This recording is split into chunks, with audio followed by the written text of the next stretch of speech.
Bonsoir à tous, ici Philip et aujourd'hui je vous propose un cinéfast un petit peu spécial étant donné qu'on va plus s'intéresser sur mon avis sur le film plutôt que de faire des blagues à la con tout au long de l'intrigue. Les raisons à ça c'est que le film est encore au cinéma, du coup j'ai pas envie de vous spoiler et surtout si je mets des extraits du film, bah la vidéo va se faire démonétiser. Fais pas genre que tu gagnes de l'argent avec tes 200 vues par vidéo. Bref, sans plus attendre, faisons cet exercice, remuons nos saucisses car on va parler du Mans 66. Remuons nos saucisses?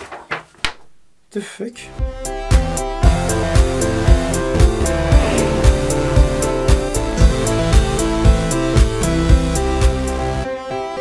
Alors, Le Mans 66 ou Ford vs Ferrari au pays des Donald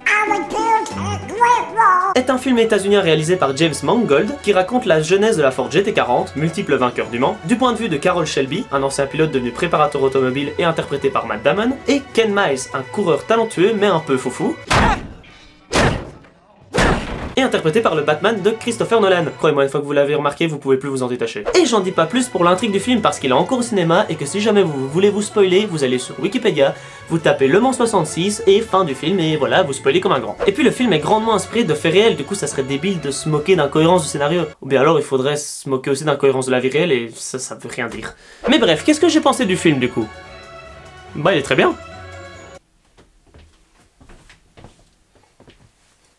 Non, je déconne, il y a quand même un peu plus à dire. Déjà, le film a été bien reçu par la critique et les spectateurs, ce qui est généralement un bon signe.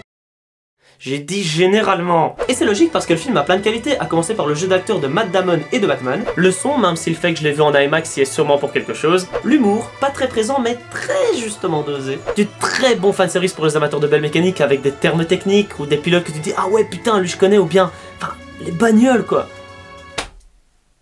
Et enfin des scènes de course excellentes. Sauf une. Et une grosse.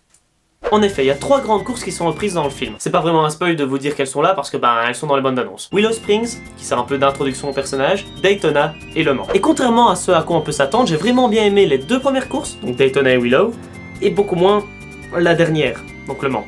Je m'explique en essayant de pas spoiler les parties de l'intrigue importantes. Dans les 2 premières courses, même si c'est hollywoodisé, avec des pilotes qui se regardent dans le blanc des œufs en pleine ligne droite et qui parlent tous les 2 mètres comme dans Mario Kart, et ben ça marche vraiment bien et on est totalement pris dans le feu de l'action avec de superbes images, une réelle tension et surtout une mise en scène grandiose où on se dit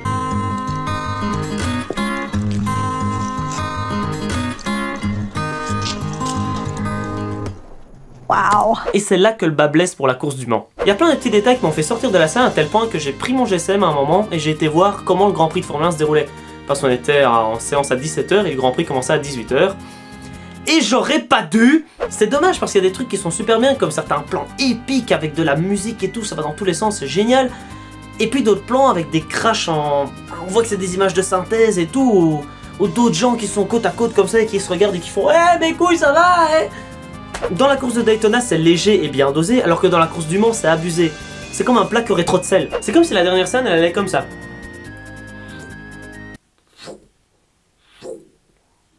Genre paf, ça démarre super bien, la tension est à son comble, puis pff, on voit un plan bizarre où la ligne droite des Zénodières ne ressemble à rien, et puis je sais pas, il y a un dépassement, un truc incroyable qui se passe, puis genre un autre pilote qu'on sait pas c'est qui regarde en mode ah je vais te tuer, ben, et c'est comme ça tout le temps.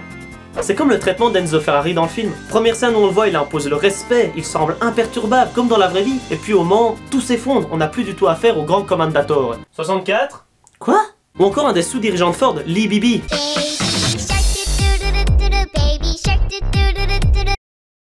Qui est un peu trop montré comme le bad guy de l'histoire parce qu'à mon avis c'est un film américain et du coup fallait un méchant forcément à un moment. Mais malgré tout il faut certainement pas croire que le film est mauvais. Je pense que mon ressenti sur la dernière scène de course du film c'est parce que je suis passionné.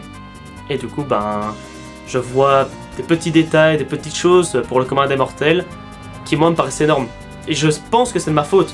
Parce que quand j'en ai parlé à mes amis, à ma famille, etc. Ils m'ont tous dit mais Philippot, on s'en fout, c'est des micro-détails. Oui, c'est des micro-détails.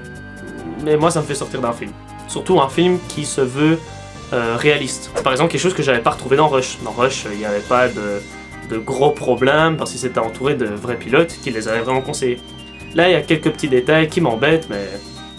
Objectivement, le film il est très bon. Je pense que c'est de ma faute. J'ai peut-être été voir le film sous le mauvais angle et maintenant plus j'y repense, plus j'arrive pas à lui donner de réels défauts. À part peut-être un placement de produit pour une célèbre marque de soda qui est très mal amené et un peu trop visible. Mais à part ça, si vous allez dans l'optique de voir un très bon film hollywoodien sur la course automobile, vous allez passer un très bon moment. Faut juste pas trop faire attention à quelques petits détails que moi j'ai trouvé énormes, et des images de synthèse un peu grossières par moment dans la dernière course. Et puis juste pour le plaisir de voir la magnifique GT40 quoi. Foncez, il y a certains plans qu'ils ont réussi à faire qui sont magnifiques.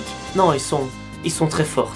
Quelle blague nulle, putain de merde. Voilà, cette petite critique est dès à présent terminée, j'espère qu'elle vous aura plu. N'hésitez pas à vous abonner, à liker, à commenter et surtout à partager la vidéo, c'est le plus important. Et on se retrouve bientôt pour une prochaine vidéo.